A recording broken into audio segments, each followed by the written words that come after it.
Ce concept est difficile à digérer. Et pourtant, il pourrait bien t'aider à prendre du recul et à retrouver une forme de sérénité.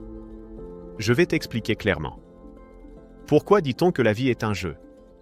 Parce que, déjà, elle n'a pas une seule forme, un seul chemin, un seul niveau. Chacun joue une partie différente. Certains commencent avec des avantages, d'autres avec un jeu de cartes qui semble injouable. Et quand les galères s'enchaînent, il est légitime de se demander « Pourquoi moi ? Pourquoi ce tirage-là » C'est humain. Mais c'est précisément là que la notion de lâcher-prise devient essentielle. Et si nous n'étions pas seulement des participants, mais aussi des observateurs? Et si nous pouvions décider quelle carte poser sur la table, même quand le jeu nous semble contre nous? Oui, le contexte familial, scolaire, relationnel, culturel influence beaucoup. Certains éléments ne dépendent pas de nous. Mais jouer, ce n'est pas contrôler tout le plateau. C'est apprendre à comprendre ce qui est entre nos mains. Je n'ai pas le temps ici de détailler tout ce que j'ai appris en voyageant, en rencontrant des cultures, des visions du monde parfois opposées. Mais il y a un point commun. Un point que j'ai vu chez ceux qui avancent, ceux qui tombent et se relèvent, ceux qui transforment leur vie. Et ce point commun n'a rien à voir avec les cartes qu'ils ont reçues. Voici l'un des concepts les plus puissants que j'ai intégrés. Ce qui détermine la destinée d'une personne, ce n'est pas son tirage, c'est la manière dont elle va l'utiliser.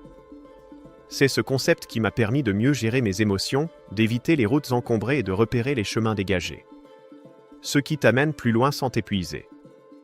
Regarde, si je tiens mes cartes et que je souffle parce que j'ai encore un mauvais tirage, je pars défaitiste. Et, sauf miracle, il est peu probable que j'apprécie cette partie. Mais essayons autrement. J'ai ce jeu pourri entre les mains. Je sais que je vais devoir jouer avec. Alors je me pose une seule question. Comment tirer avantage de ce que j'ai?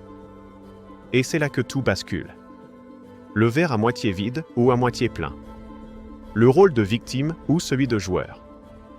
Si la vie est un jeu, qu'est-il préférable de faire?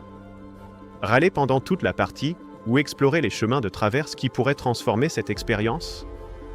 Parfois, ce sont ces chemins détournés qui donnent du sens.